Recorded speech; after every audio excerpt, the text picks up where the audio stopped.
Un bello día que empezamos nuevamente con lo que hemos estado desarrollando, que es la historia de Estados Unidos, y que hemos ido viendo cómo todos esos avances a través de lo que va a ir marcando, pues los avances de ir formando pieza por pieza, como siempre comentamos al inicio de los videos,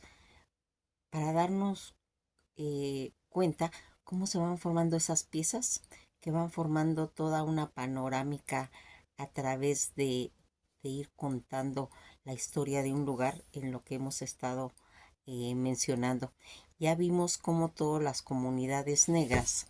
van a ir marcando esa diferencia psicológica en todo lo que sería pues esta trayectoria, y que nos damos cuenta que a través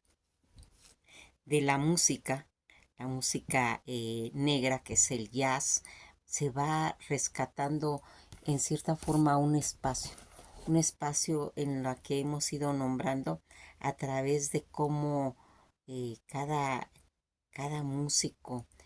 que va introduciendo todo este blues, todo este jazz, en la que uno de los personajes que vamos a mencionar ahorita,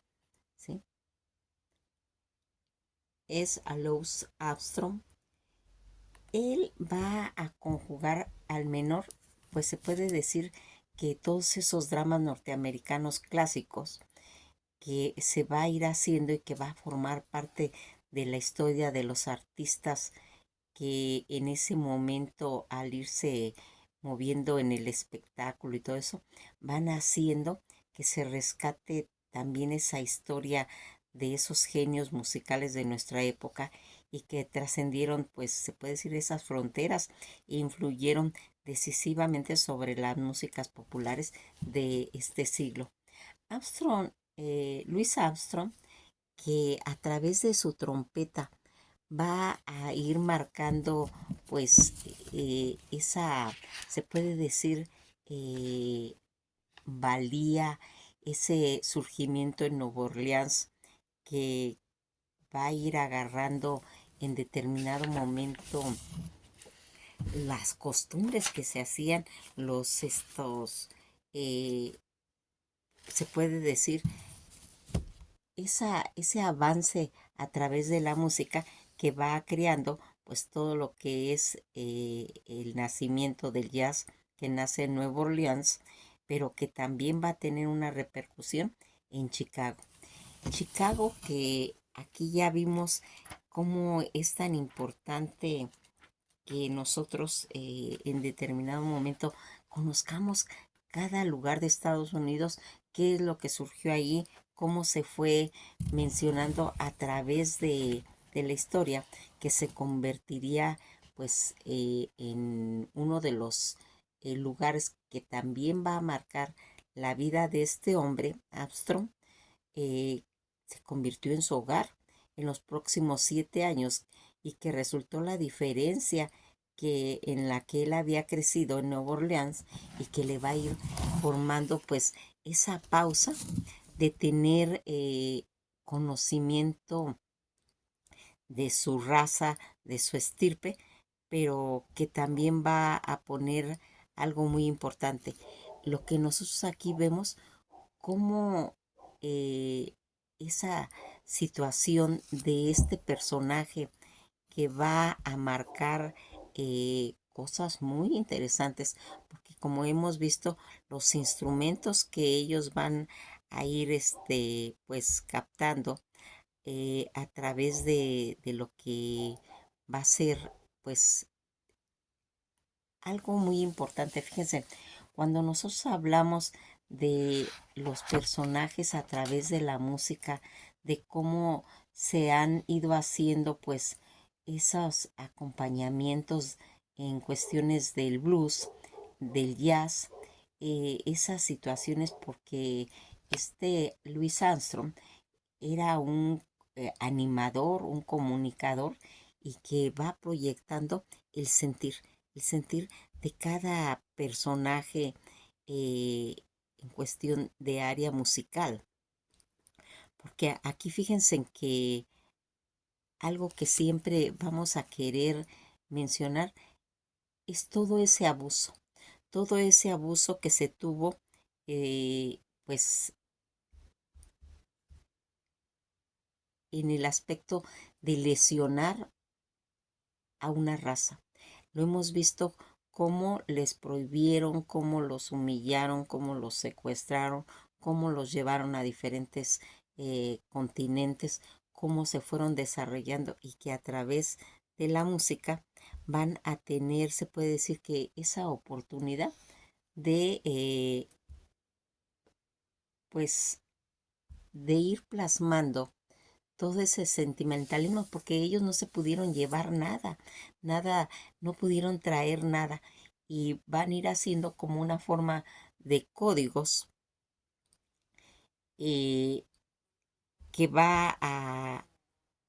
ir marcando. Y Louis Armstrong va a hacer eso. Él, que nació un 4 de agosto de 1901 en Nueva Orleans, Luisiana, Estados Unidos, y que va a hacer que a través tanto del jazz, de la música pop, va a ir formando. Armstrong se le considera en realidad el inventor de la esencia del canto jazzístico, en la que por eso se le denomina el rey del jazz. Todas esas visiones, el título del rey del jazz se asoció pues principalmente está más bien asociado con Louis Armstrong, aunque también se le ha dado a Paul Whitterman. Armstrong, que es ampliamente reconocido como uno de los padres de las figuras más influyentes en el jazz, mientras que Whitterman fue apodado el rey del jazz, pero ya en la década de 1920 en Nueva York, según pues se ha ido investigando. Louis Armstrong, conocido como el Shackmon del pop, fue un trompetista, cantante y figura central, todo en el aspecto del desarrollo del jazz. Su innovación musical, esa habilidad y esas técnicas carismas que lo irían convirtiendo poco a poco en un ícono del género. Armstrong fue pues fundamentalmente para ir haciendo que se popularizara el jazz a nivel mundial, y su influencia que se extiende hasta hoy según pues las cortes inglesas. Paul Whitman fue un director de orquesta y músico que lideró con una de las bandas más populares de la década de 1920, aunque su música se puede decir que pues a menudo se consideraba un poquito más cercana al estilo popular que el jazz. Tradicionalmente, pues la banda popularizó arreglos orquestales, jazz, y contribuyó, se puede decir, que a esa expansión en lo que sería el, pues el género. Toda esta situación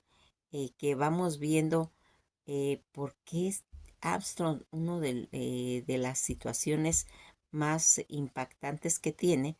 que es considerado como el rey del jazz, también va a tener toda esa situación relativa, porque cuando nos metemos a los conceptos del blues, que es otro de los géneros, vamos viendo que el rey del blues es B.B. King, y que su instrumento que él manejaba, pues aparte de su voz, de su guitarra y de su tesitura de su voz, que era un tenor, va haciendo pues que toda esta situación también vaya marcando pues esa situación. Cuando hablamos de Louis Armstrong, vamos viendo cómo va a ir haciendo, pues, en ciertas formas, algo tan importante como esa vitalidad, esa proyección de ir mencionando, y que va a tener, pues, esa repercusión a través de la historia. Fíjense que cuando tengan oportunidad de ver este libro pues en internet o si lo llegan a conseguir en una forma física, van a quedar realmente extasiados porque aquí van a poder comprender mucho de esa influencia que tiene la música a través de pues de todo lo que habíamos hablado de esa comunidad negra, de todos esos conflictos y una de las situaciones que también va a influir grandemente es el deporte. El deporte tanto en atletismo como en boxeo y que va a ir marcando que poco a poco se vaya dando pues se puede decir que una imagen de lo que ellos han querido siempre ir representando. Una de las cosas que ellos siempre han carecido, pues es ese acceso fácil a la educación, a poder convivir en unos aspectos y que aquí este boxeador a través del deporte va a hacer pues que tenga pues ese impacto. Él va a nacer un día 17 de enero de 1942 en Kentucky, Estados Unidos, y que va a tener con esa presencia de casi 1,91 de estatura y con un peso de 107 kilos, va a ir haciendo que va a pues a impactar y que ahí va a ser considerado como uno de los mejores boxeadores del mundo, va a tener esas situaciones que van a ir haciendo eh, que vaya tomando, pues se puede decir que el mundo tenga una percepción a través del deporte, se vaya impactando el poderío de esta raza. Toda esta situación en la que vemos como un boxeador profesional y activista estadounidense que fue considerado como una de las figuras deportivas más importantes del siglo XX y que a menudo se le consideraba el mejor boxeador de peso pesado en todos los tiempos, siendo una figura social y enormemente teniendo esa influencia en su generación, tanto en cuestiones políticas o en las luchas sociales y humanistas a favor de los afroamericanos y del Islam.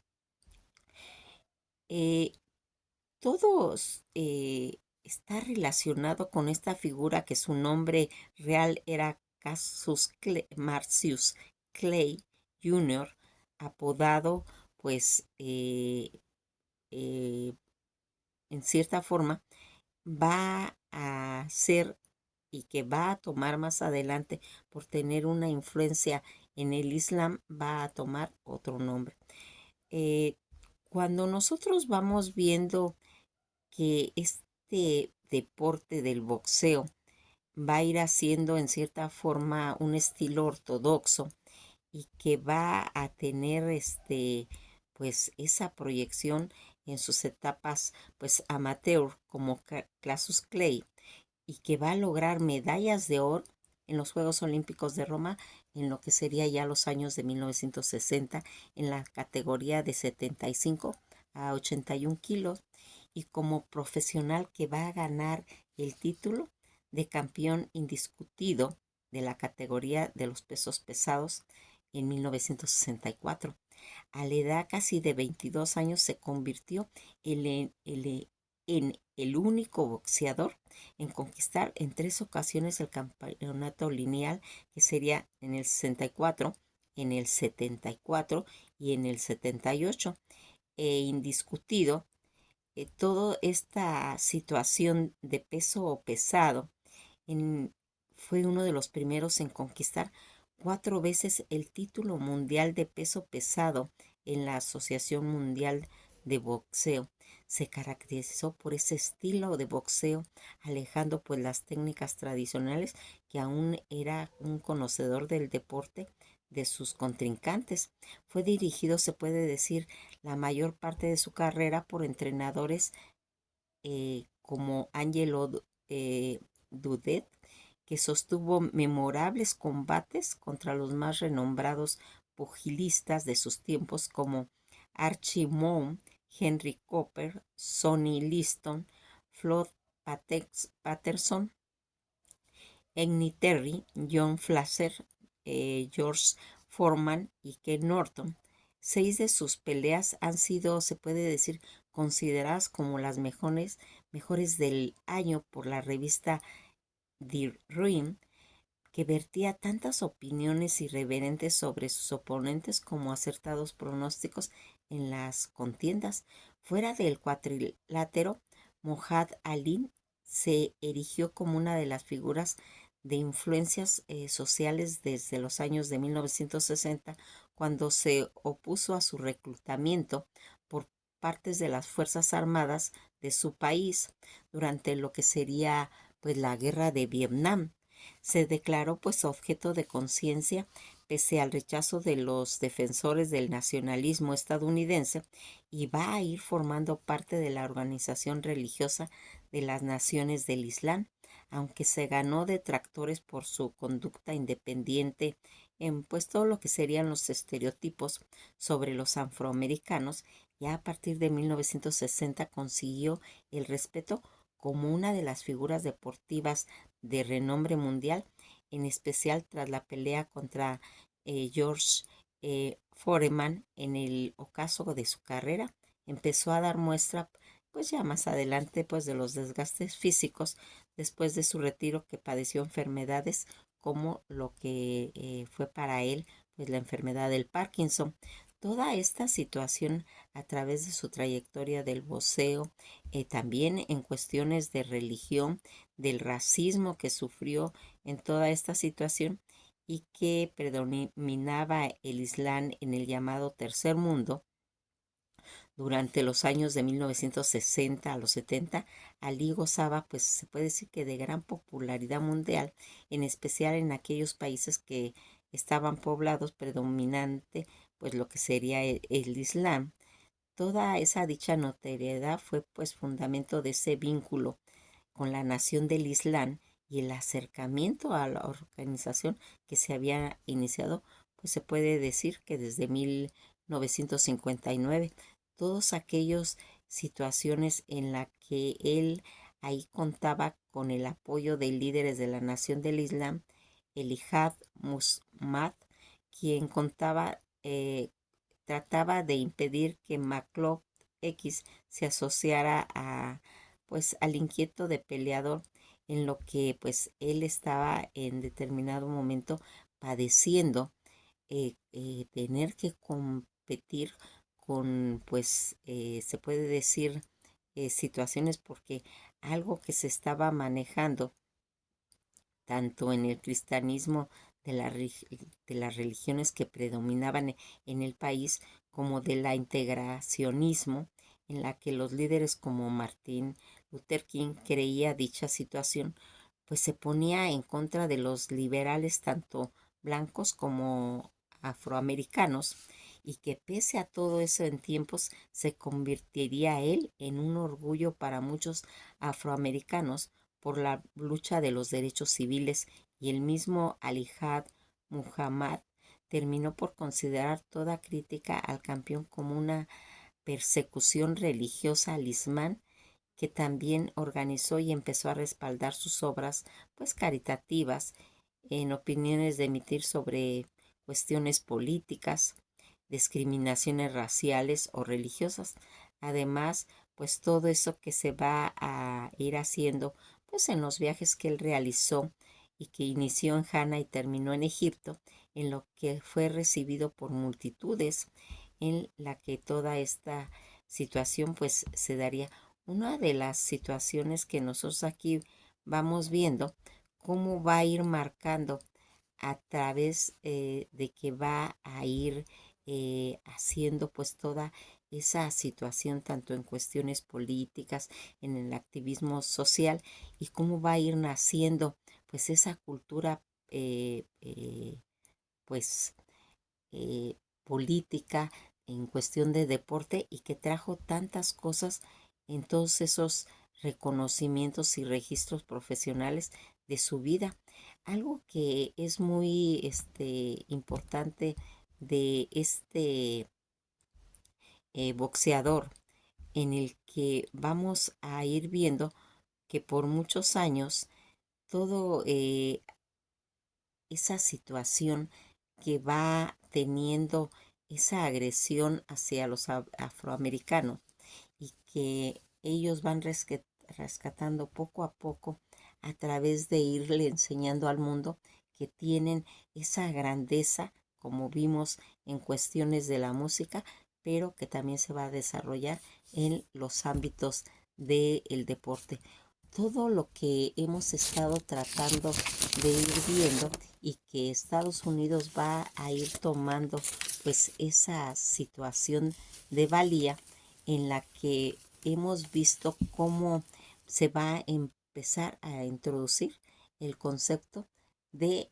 cambios en Estados Unidos, en lo que vamos a ir viendo cómo se va a iniciar todo ese movimiento en lo que va a ir marcando lo que sería más adelante el cine y que vamos a ir marcando esa introducción de pues de Hollywood, que aquí algo que queremos siempre pues denotar es cómo se va a ir iniciando todo proyecto pues tan marcado en lo que sería una formación en un sueño mágico que podría tener acceso el mundo entero al entrar Hollywood. Hollywood que va a hacer ese,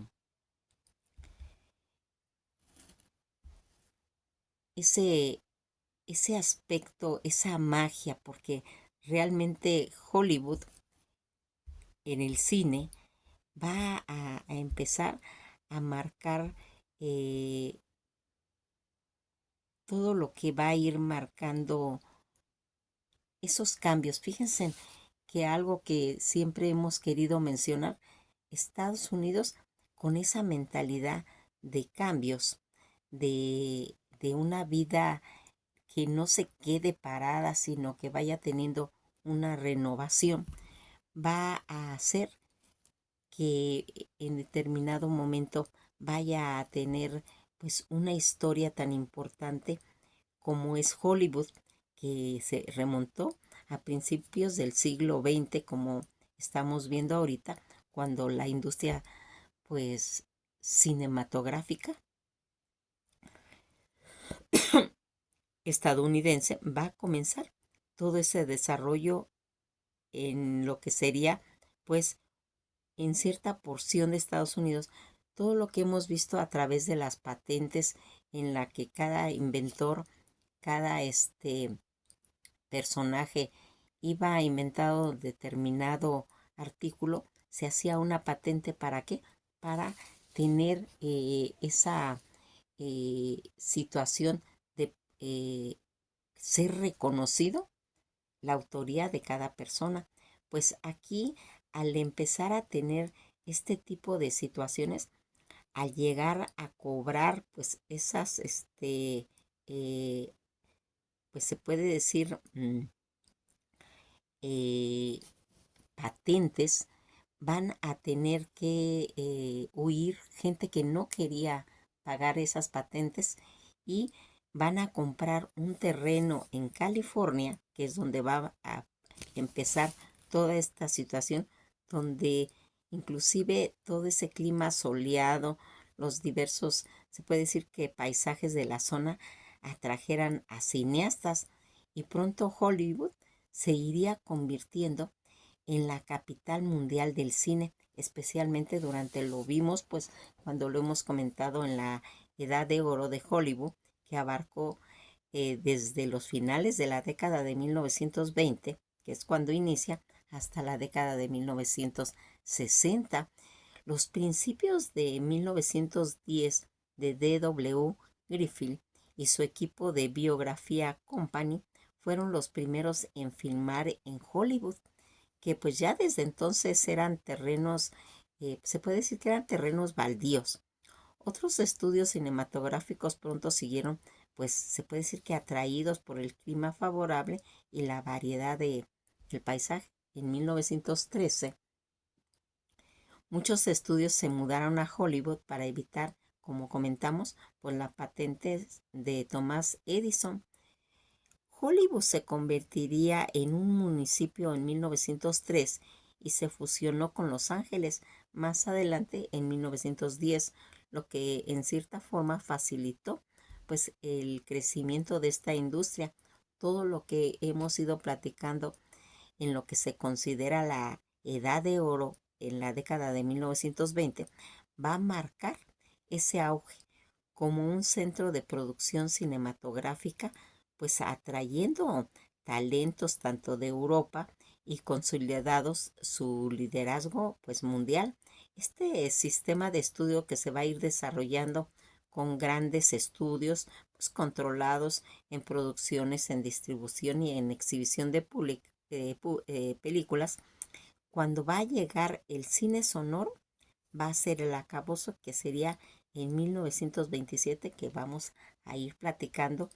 despacito para irnos dando una visión de lo que sería realmente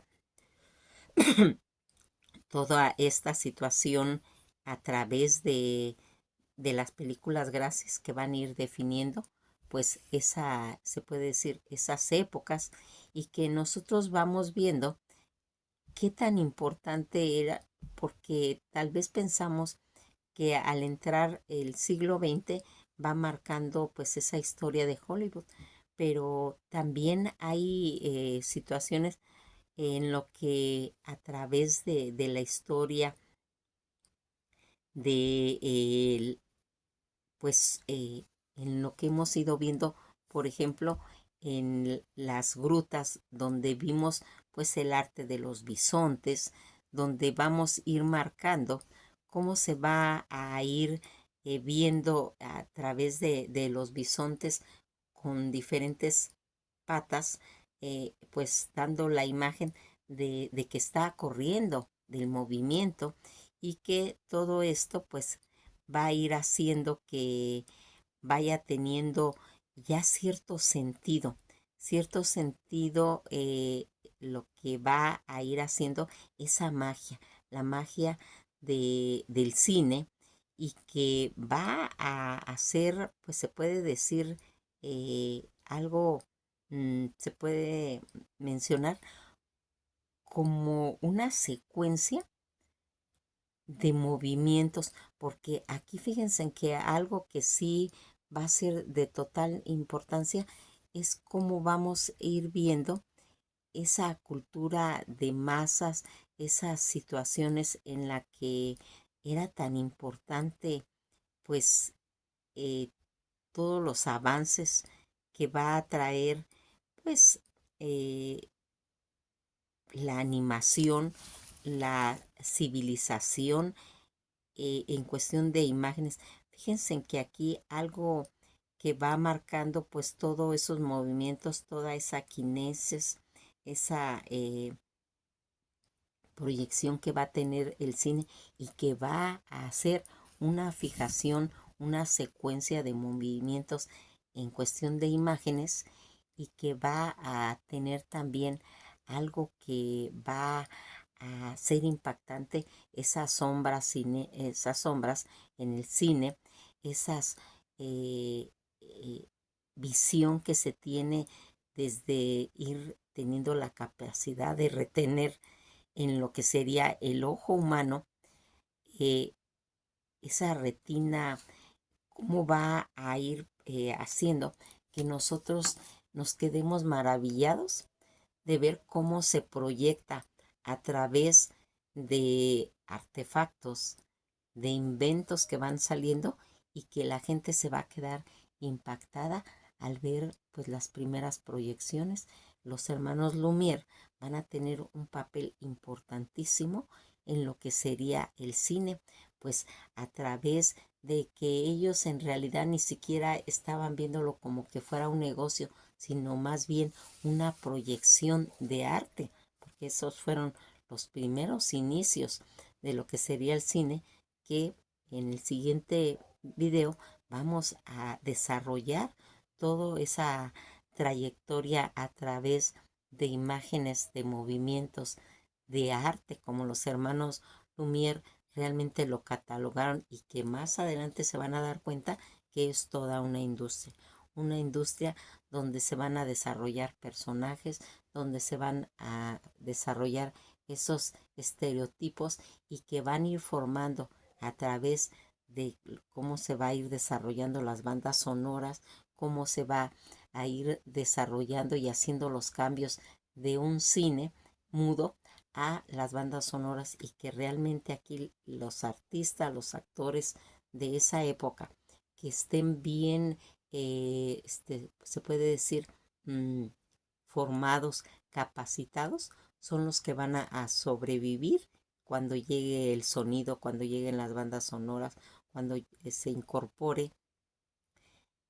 a ese movimiento el sonido. Y que aquí uno de los personajes que va a sobresalir pues es Charlie Chaplin. Vamos a ir platicando porque hablar de este tema de Hollywood es grandísimo, es hablar de muchas películas, es hablar de muchos actores, es de ir viendo diferentes psicologías a través del cine y cómo se va a ir desarrollando y se va a ir permeando a través de todo el continente. Cuestiones de Europa también va a tener toda esa proyección el cine, y que va a hacer todo eso, que esta máquina de sueños como es Hollywood nos dé la oportunidad de irnos dando cuenta cómo se va encajando pieza por pieza en Hollywood una secuencia tanto de películas como de personajes. Nos quedamos hasta aquí y seguiremos hablando de Hollywood en el siguiente video, porque ahora ya vamos a empezar a comentar cómo se fue desarrollando de un proyecto tan sencillo a una proyección tan grande, convirtiéndose en el séptimo arte. Que pasen un día muy agradable y esto ha sido todo por hoy.